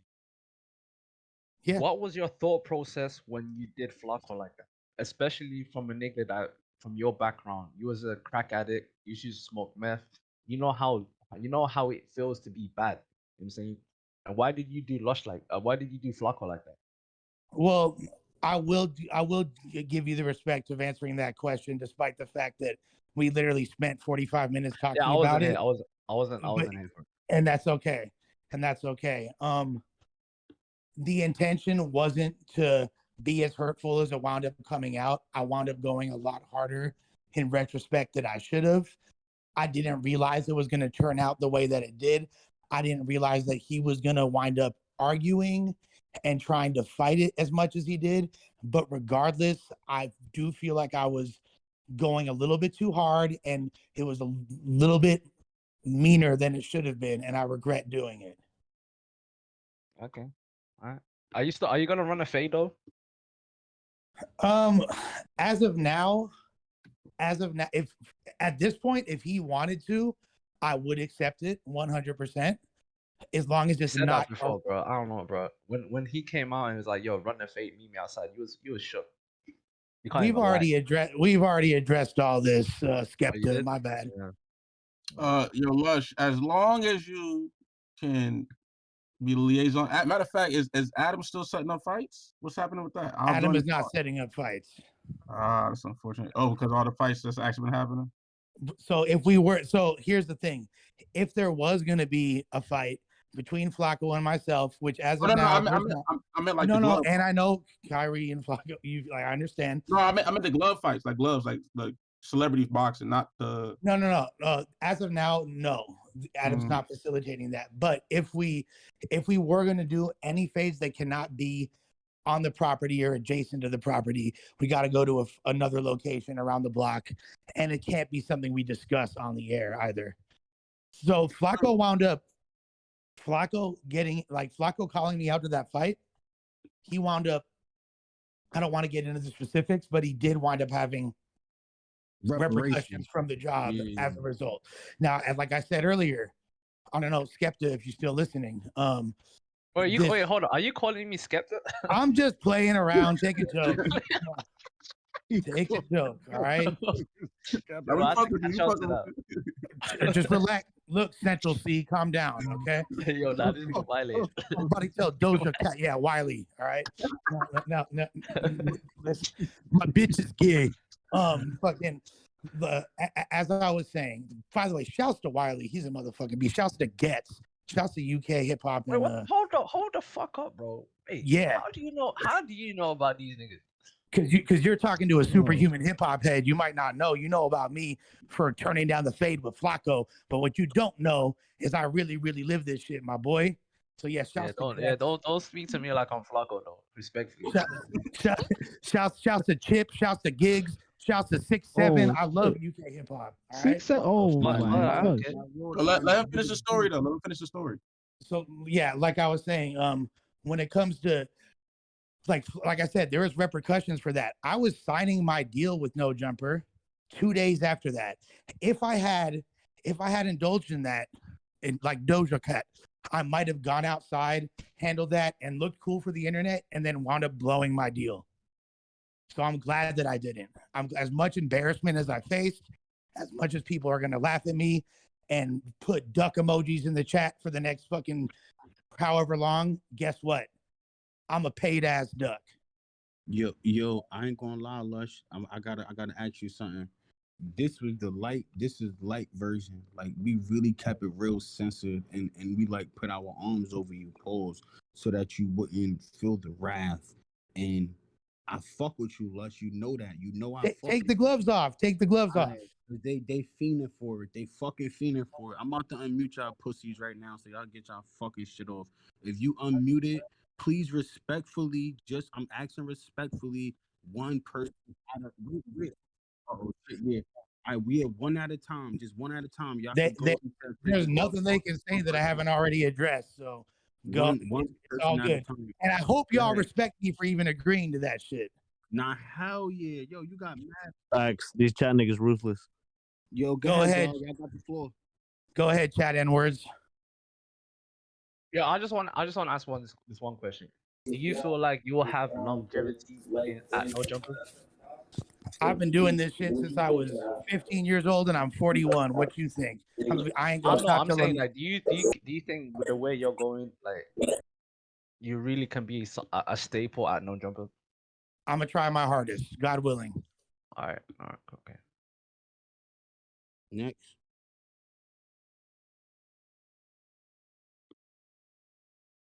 Don't be pussy now. Next, nigga, y'all keep. Yo, who? All right, niggas be pussy. I've got a lot of questions. Yo, Lush. Hold on, Warrior. Let them go real quick. Yeah. Who the hardest artists out the West Coast right now? Ooh, okay. I fuck with Blast real heavy. I fuck with Blue Bucks Clan. Yeah. Oh, okay. Fuck with G Perico. Is Snoop Dogg a snitch? Yeah, facts. The Snoop Dogg is snitch because there's alleged paperwork, and Suge Knight has seen anything about that. I don't know. Good All right, we're gonna go down to 6ix9ine. Oh my god. Are these the hardcore questions? Where are they at? They scared. They scared. No. They still muted. They still muted. I'm gonna go down the list. Yo, Melly, I'm about to unmute you. If you want to say something, you got 5 seconds to answer. I'm moving on to the next person. Melly, you unmuted. All right, 17. Unmuted. Do you have anything to say? 17. Yo, Cutthroat. What's the word? Cutthroat, you got anything? Yeah. I don't really got no. Oh, actually.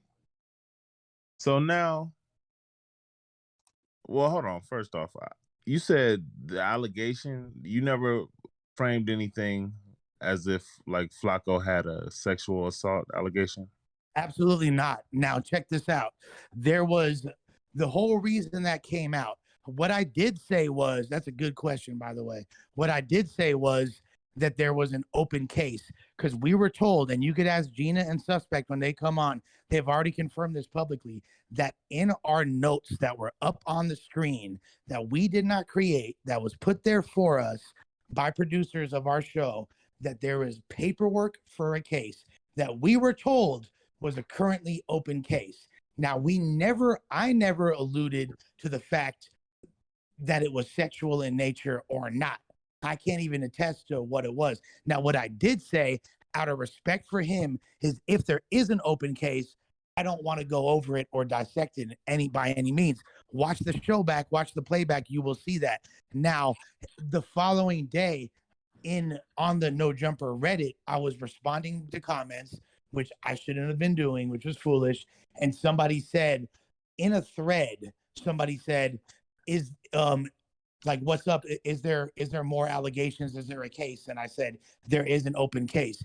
Now, the way that people started circulating a screenshot of that, but they didn't go to the previous comment, which was not mentioning anything of a sexual nature, but the main topic had something about a sexual nature in it. So it made it look like what I was saying. So it was literally just the way that, and this has been a big mistake that Flakko has made, that I've made, and a lot of people involved in the situation have made, is listening to internet trolls and allowing other people uninvolved in the shit to hype up and further perpetuate the beef that they are not involved in. So do you think Flacco was picking and choosing when he decided to fight you or call you out for the fade? Do you think he saw you were like probably the most winnable fight for him? I mean, I definitely, if it comes down to me and Suspect, I am the most winnable fight. Nah, but you never know, bro. You never know. You never know. You never know. Will probably knock Suspect out. He should have really pressed. He not tough, Nas. But that's Suspect is Suspect. Now, with that being said, I've gotten in phase, I've fought in enemies, I've fought in homies before. I haven't gotten in a fight in a few years. I'm not a big fighter. That's not really how I choose to express myself. I'm more about getting money, being a player, doing shit like that. I'm not quick to scrap like that. You feel me? So maybe he saw that and maybe he wanted to exploit that. Why you might win. It's true, but maybe he was trying to exploit that. Maybe he viewed it as a weakness. Maybe he also knows that I'm older and more, I don't want to say more intelligent, but more I care more about my future. I care more about crashing out. I'm not gonna do that. He knew that I probably wasn't. Yo, I'm not gonna lie. The chat is being mad pussy, bro. No, bro, I just want the nigga to finish his question. Lush, I wanted to ask you this, right? Yeah. You are No Jumper, right? Do you feel like you have a real relationship with Adam22, or do you feel like he's using a couple of you niggas for views and clicks? Because what I'm freeing from my side, your co-hosts like AD, T-Row, right? Good question. They come on No Jumper, they do their shit, but they also promote their other Back on Fig community. Do you feel like you can be doing that as well? Like you can create something outside of No Jumper, or is No Jumper just the thing for you? Well, again, unfortunately, you weren't here earlier, but I'll give you the respect because you seem like a cool dude, so I will answer that question. Back on AD's been over there for 3 years. T-Rail been over there for a year and a half. I wasn't a regular on the show until September. I wound up just signing my contract with them last week. So what I'm focused on is building my brand within the context of No Jumper for the next year. And then if I'm going to venture out after that or get a more lucrative deal, we've already discussed me doing my own thing. I would still want them to have a hand in it and be involved because I'm grateful for the level of exposure I've gotten and notoriety as a result to me working with them. Now, to answer your first question, I speak to Adam several times every day. We're in a group chat. We text back and forth with each other individually. He showed me a lot of love, and I'm very grateful for the opportunities that he's provided me. Do I feel like he's using us for views? Well, I think it kind of goes both ways. It's a mutually beneficial relationship. Well, okay, when I say using you for views, I mean I feel like Adam22 can throw you under the bus in any given. If anything, there's not like a mutual. He feels like you don't get the same pull like AD would get. You feel what I'm saying? Yeah, exactly. There's certain individuals within No Jumper Adam wouldn't treat a certain way, like Sharp, AD, maybe even T-Row. The rest of you other niggas, he'll probably throw you under the bus day. You guys, he'll do you guys dirty. I ain't gonna lie. Now, although that might be true, I have to, it's an order of operations, and they've all been there longer, put in more work. I'm still newer over there. I still got to, do my thing, earn more stripes. But with that being said, with me when I was there for less than a month, I was brought on to his personal podcast, what people call the quote unquote main show or the Tuesday show, within a matter of weeks. Now, there's people that were way further ahead in line than me to get that job, but he wound up giving it to me. So you kind of got to look at it obviously they see some type of value in me by putting me in that position. There's people that have been over there for years that didn't get the contract that I got. So it's, you kind of got to take things as they come. Now, am I in a position where I might be expected to kind of take more on the chin? Absolutely. This whole situation with Flakko was not my idea. But at the same time, I have to take responsibility and realize I could have said no. And I don't think ultimately it would have affected me getting the position I'm in or not.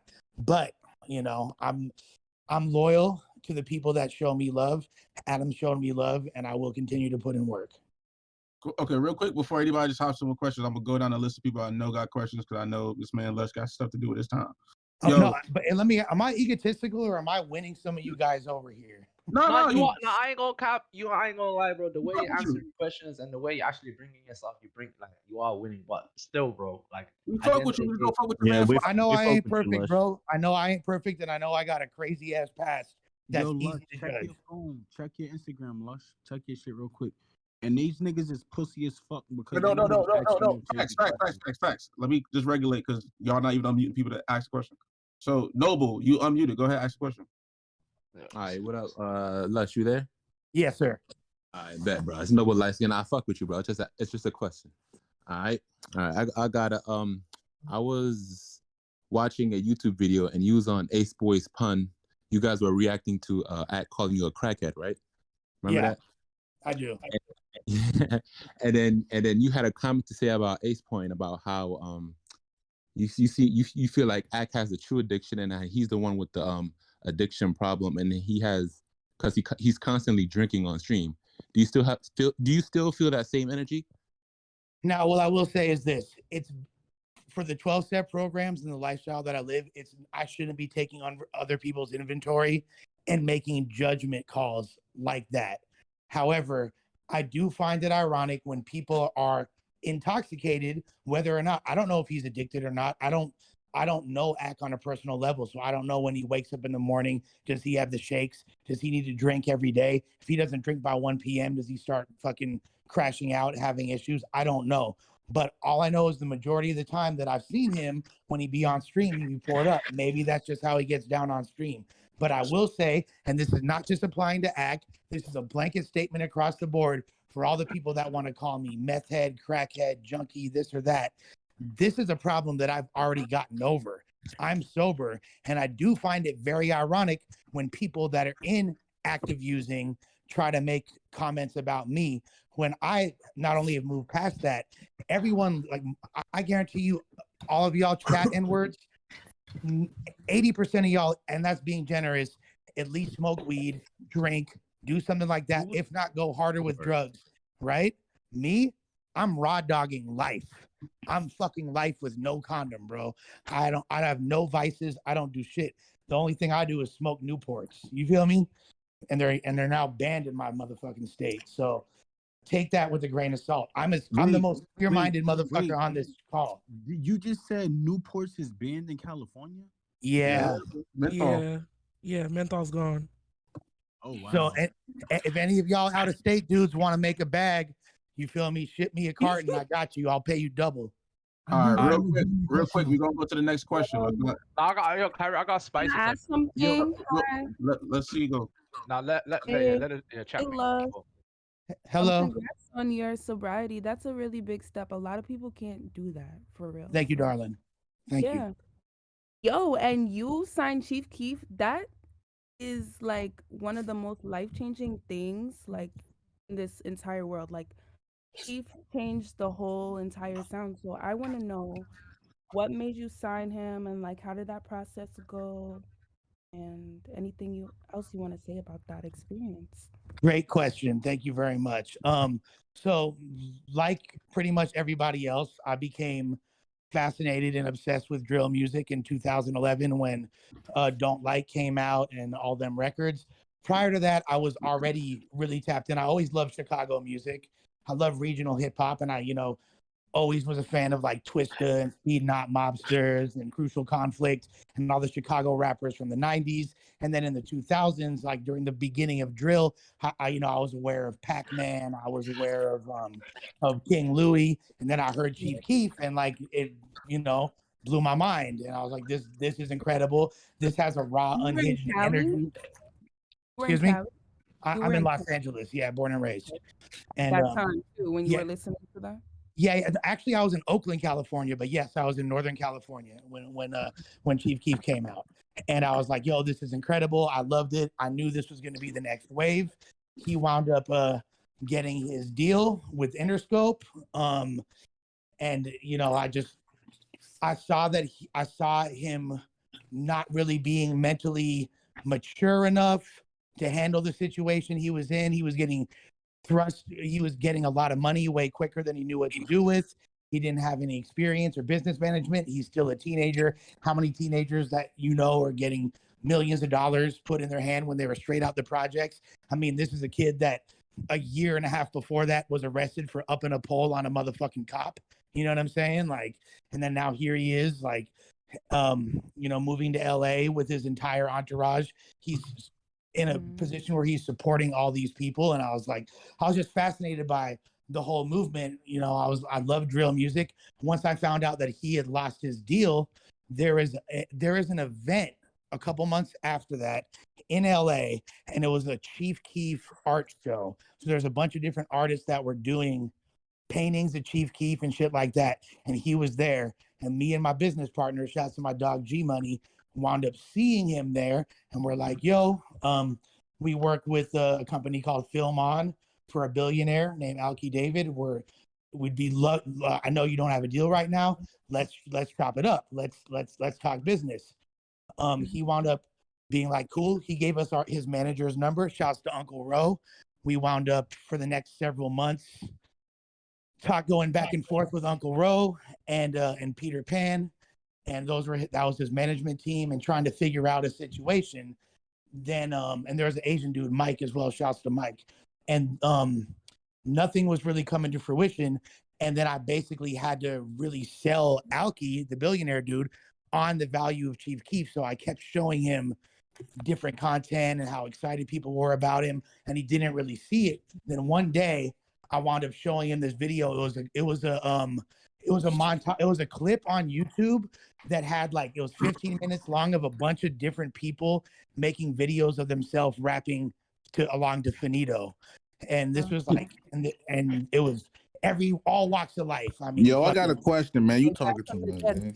No. He's really dropping gems. Yo, Kendrick, don't do that, bro. Don't do that. Crazy. Like Chief, the reason Cardi exists. Chief, the reason why this shit even is. Chief, the reason why a cell is. But we don't give a fuck respectfully. Okay. Long story short, wait your turn to speak, bro. Yo, Kendrick crashing out. I pulled it. I'll wrap it up. Long story short, I pulled it.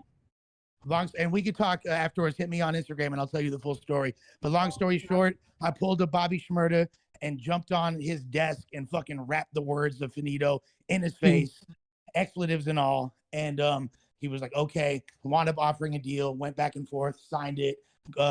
It was for Chief Keef as well as all of GBE. And and then I wound up basically being the A&R / babysitter for a lot of those guys for the next several months of my life.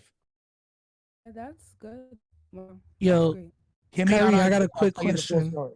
Got a quick question. Yeah. Yo, I got a quick question before anybody jumps in. We have this argument all the time about West Coast rap. So what are your top 5? Like, who do you see as the face of West Coast rap right now?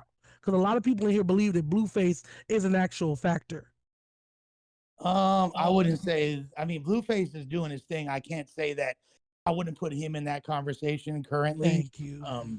You know what I mean? There's a bunch of other names I would say before him. Blueface is more like he's a West Coast face as far as overall entertainment and viral content and things like that. But musically, no. So who are your top 5? It's difficult because there's you got LA, you got the Bay Area, you got Stockton. So I mean, and this is just kind of a general list. If you're really looking at the overall landscape, you have to put, even though he's kind of, not relevant in this conversation, you still have to put Kendrick on the list. You still have to put YG on the list. Thank you. You have to put Kendrick. You have to put YG. You have to put.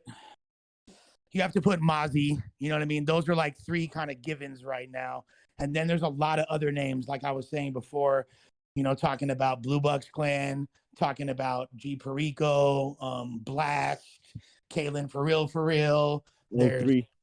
DB Bowda Bag. There's a bunch of people up Yeah. north. You know, there's a lot of names you could say. But I definitely wouldn't have Blueface anywhere near that list, to be honest. Thank Hey, you. man, I appreciate your answer free so EBK much. We J-Bo, have a bro. debate in the Discord saying that Free Mozzie, we EBK. like Mozzie more than we like Blueface, but from a global perspective, like you said, entertainment wise, isn't Blueface the bigger, more visible figure than Mozzie? No, bro. Blueface. Blueface is Let me definitely answer. Blueface is a more recognizable face, 100%. However, Mozzie just signed with CMG. He's got a much higher ceiling, and as soon as he hit the streets Facts. again, once he's done with this time, he's about to go crazy. And another name that needs to be Free mentioned, Mozzie. who's been locked down for Free Mozzie, and another name of someone that's been locked up for a while and is about to hit the streets again, 03 Greedo, Yes, definitely sir. top 5 in No. California. Yes, sir. Hey, Lush. Free Hey, EBK. Lush, Free Lush, I got a that question nigga for you, EBK bro. J-Bo, man. Wait, hold on, Yo, y'all. Real Lush, I quick, got a real question. quick. Hold on. Dang, man. Can I get a quick question? Yeah. Bro. Just Nigga, real, stop just real dick quick. riding, nigga. Damn, nigga. Okay, so anyway, like I was saying, first of all, Lush, I just want to say you a legend when it comes to the rap battle situation. Thank you. So that's why that's why I really want to ask you this question, because I don't want there to be no misconceptions about you. Number one, I just want to ask, what specifically did you say to help them win the case? And do you also Bro, what feel the fuck, Bill bro? here? Do you all no quiet? Clap him. Clap Like, him. Gotta nigga, bro. Next, we're not even going down. Yeah, Next, we next can't question. be repeating questions. but I want to put it out there that I'm No, not being Lush, protected Lush, because I would have answered that. Yo, Lush, no, Lush, you good, gang. Yo, listen, respectfully, yo, Lush. Before we let you go, I'm gonna say the chat niggas appreciate you. We genuinely appreciate you. Fuck with you. I want to ask you one thing before you leave. This is the last, cause we had you here for mad long. If you could choose, if act right, you fresh. This is a fucking toxic ass question. You didn't go to no jumper yet. Academics got his fucking network up. You had to choose between no jumper and academics network. Which one are you choosing, Lush? Whoever's got the bigger bag. Oh, that was a good question. All right. Real shit, real shit. Can I ask? I just joined the VC, bro. It's Putin's big home. I literally just joined. My Cowboys just lost on mad stuff. But let me ask you a question, bro, because I ain't asked you no questions, no funny shit. You good. I'm a big battle rap fan. You know what I'm saying? Like, a lot of people in New Jersey, like, Lloyd Lux and shit like that. You know what I'm saying? Like, a lot of niggas, like we have a Loaded Lux big is battle. from Harlem. But I'm saying, like, he be in Jersey a lot. You feel what I'm saying? Yeah. Like, type shit. You know what I'm saying? Like, so, it's a big culture over here in the East Coast. Where do you see battle rap in the next 5 to 10 years? You feel what I'm saying? Because a lot of niggas is getting locked up. You know what I'm saying? The whole 9 yards. Like, so where you see battle rap in like within the next 5 to 10 years from a commercial standpoint? I feel like every streaming service, and when I say streaming service, I mean as big as Netflix and Hulu and everything on down, will have a battle rap entity attached to them. That was a lot of foresight right there. Hey, yo, Lush, this That's Wale some free intern. game. Hey, yo, Lush, this Wale intern. Definitely add me on here because my name on this is Wale intern, but I got her lost. If you ever need Swamp to do some content with you or whatever, because we got a nice scene in the Carolinas with the battle rap, and I want y'all to be tapped into it. Shouts to Swamp, shouts to None, shouts to, you feel me, all my South Carolina hitters, you feel me? Shouts to everybody, T-Top, all you feel me, all my dudes out that way. Yo, Kendrick, you there? Before we close out, because we keep on saying last question, but y'all keep on talking. So, Kendrick, you there? Yo. Yo, check your DM, please.